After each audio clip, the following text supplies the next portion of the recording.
Hello, everybody. Hello. Thank you for joining us today.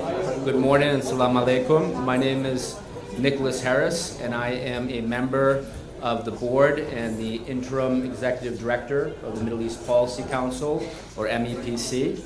And MEPC is proud to be a co-sponsor of this excellent event and these outstanding and timely discussions. I have the honor of moderating the next panel, which is on a topic that is front and center in much of the debate here in the United States. Some might even call it a rancorous debate on Israel, Gaza, and Palestine, the future of peace in the Middle East. We have an outstanding panel of experts here, and I'm going to get right into it because we're short on time, because we have Representative McGovern following right after us. But just very quickly, we're joined by Josh Paul, who is the co-founder of A New Policy and a former director of Congressional and Public Affairs and the Bureau of Political Military Affairs in the U.S. Department of State. We're also joined by Omar Shakir, who's the executive director of Democracy in the Arab World Now, or DAWN. We're joined by Shannon Rawcliffe, who's an anthropologist from Rutgers University. And we're joined by Lean Sultan, who's the Senior Advocacy Manager for UNRWA USA. Without further ado, I'd like to introduce Josh Paul.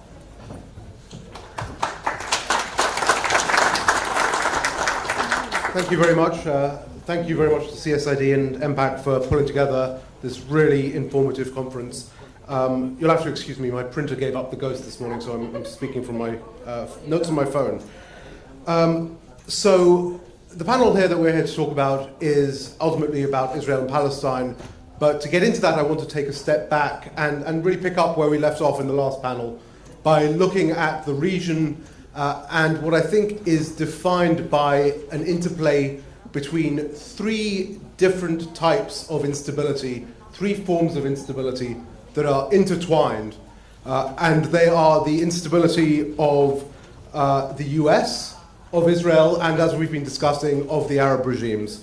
The US as a global destabilizing hegemon, Israel as a regional insecure hegemon, and the Arab regimes as essentially national brittle hegemons.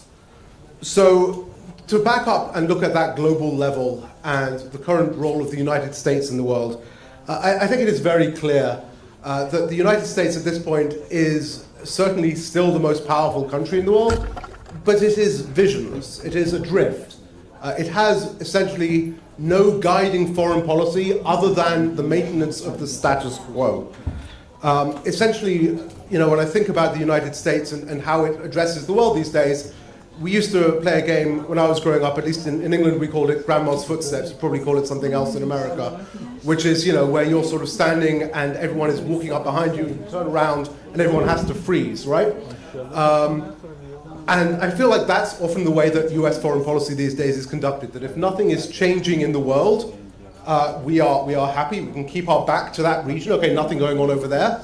As soon as we detect movement, we turn around and make sure that everything is frozen, and then, you know, the game continues. This is, of course, not sustainable, in part because the United States is losing relative power around the world. We see that it is losing certainly economic hegemony around the world, and we see that, I think, in the outcome just today of the summit that President Trump held in China with President Xi. But the United States is retaining, I think we have to be clear, military leadership. So what it is therefore doing to contain, to sustain this global leadership, this status quo, is essentially doubling down on existing allies and partners, including, as Shadi noted in his comments, dictatorships, which are, again, one of those other drivers of instability, that brittle instability, particularly in the Middle East. There are additional drivers of the status quo right now, and one that I think we can talk about for a long time, perhaps not today, is the technological transformation that we are seeing, the role of AI, which I think is relevant in this context in two ways in particular. First of all, as we are seeing the re-centralization of information flow, right? We've gone through this era of Internet 2.0, of the democratization of social media. People get their news no longer from these big national networks that could control the narrative, but from Twitter, from TikTok. What AI does through, as they say, the answer economy, is it actually re-centralizes people's information sources, which is a fantastic tool for those who control the algorithm and a fantastic tool for repressive regimes. The other thing I think that is relevant of this discussion from AI is also, of course, what it is doing in terms of its demands on infrastructure, particularly power and energy, which again sort of reinforce this desire to double down on the status quo in the Middle East, try to retain the flow of energy, which is only becoming more important to the constructs of power in this technological and AI era. So what we end up with globally, there's this concept, of course, of Pax Americana, but it's actually quite different. It's actually the opposite. There's a political theorist out in UCSD called Jan Peters, who has this concept of hegemonic destabilization. The idea that the world is always evolving, is always changing, and when you have a hegemonic power, what you end up with is actually a fundamentally destabilizing mechanism because it prevents that change and therefore encourages that destabilization rather than the natural evolution. And then the other factor, final here, is, of course, that famous saying that if all you have is a hammer, everything looks like a nail. And in the case of the United States, increasingly, all we have is a hammer. It's a very powerful, it's a very capable hammer, but the world is not made up of nails. And the more we use that hammer, the more destabilization, the more harm we do. So, turning now to the Middle East, and particularly to Israel. I think we have to see Israel in this moment, certainly in military terms, possibly in technological terms too, as essentially a regional form of a hegemon. But it is a very insecure hegemon.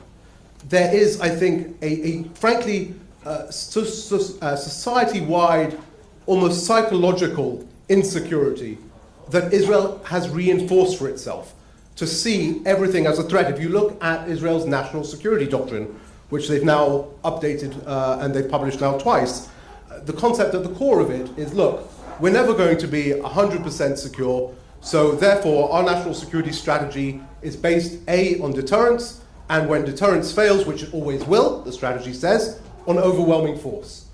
And so you come into this cycle, therefore, of essentially repeated use of military force that then leads and reinforces its own sense of insecurity. And where this has led Israel in terms of, I think, its view for the region is to see that, I think in Israel's vision, it would like to see its neighboring countries, the Arab world, in one of two conditions. Either in a condition of abeyance and integration, but integration at the regime level, which then requires regimes that, of course, are disconnected from their people, repressive of their people. And we can name names here, right? Let's think about the United Arab Emirates in that context, for example. I can name some other names too. Or essentially as failed states, as states that cannot possibly pose any threat to Israel. We see that context increasingly now, of course, in Lebanon, or for a long time in Lebanon. We see that in Syria, where Israel has been the stick in the mud when it comes to enabling the economic growth, the reform that we need to see in Syria, and of course now in Iran as well. So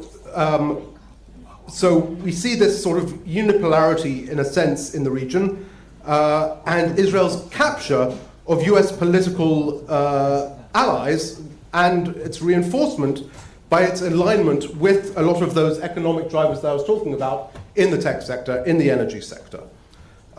So in short, what we see is Israel as a driver of instability in the region, the US role in reinforcing that as a driver of anti-democratization in the region, and to reinforce Israel's security essentially requires making the region unstable for Israel to be able to exploit it, but also unstable because instability is an inherent feature of non-democratic systems, as we've discussed.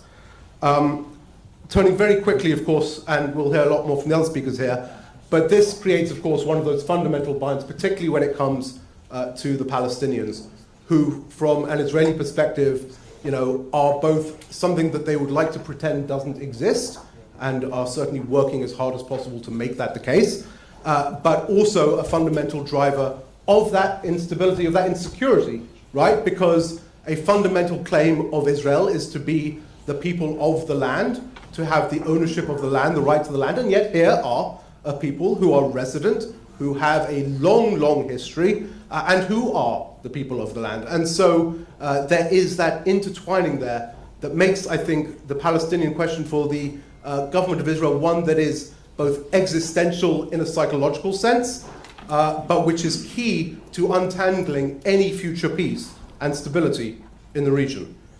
Where do we go from here?